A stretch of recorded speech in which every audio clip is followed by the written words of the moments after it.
не болды? Ойбай, не болды? Құлап қалдың ба? Тұр. Мә, үсті басың. Еш жерің жараланып қалған жоқ па? Жүр енді, жүр. Ана келін әлі тұрмады ма? Сағат уже 9 болыпты. Құзайын бар. Масқара, енеміз өзі тұрып алған екен. Ана келінмен жарысып, не істеп жатыр ана келін?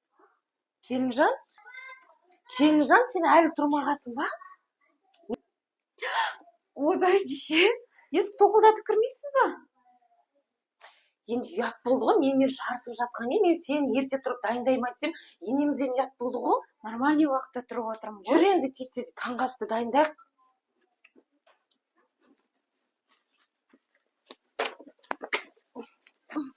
Сән бер. Сәлеметсіз бе? Көп жасаңдар, бақытты болыңдар. Ерте тұрып қалдыңдар ғой бүгін. Сәлем салмайсың ба? Сәлем дегені? Сәлем салу керек, батасын аласың, бақытты боласың, өмір жасың ұзақ болады. Сонда енді қазақ. Оны қайтесің? Былайын аха, сәлем саласың. Жүр тез енді аха, сәлем. Ішейік. Кіші келін үлкен апсынан кішкене төмен отыру керек еді. Жоғары шығып кеттің ғой, мына жаққа отыр. Шай қойып отыр. Я, мама, қалай демалып тұрдыңыз? Жақсы демалып тұрдыңыз ба? Чай. Маған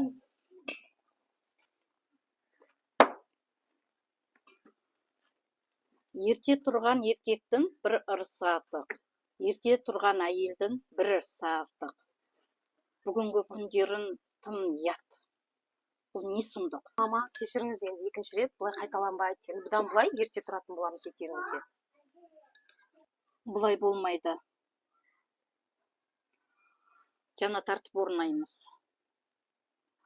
Таңертең самал тұрасың орнынан, күйеуіне шай тамағын беріп, жұмысқа жібересің. Сиырды сауасың.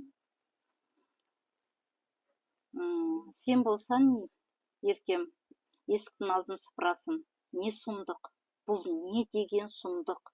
Мынау көршілерден ұят қой. Бір көршіміз келді шай ішіп, балама шай беріп отырған кезде.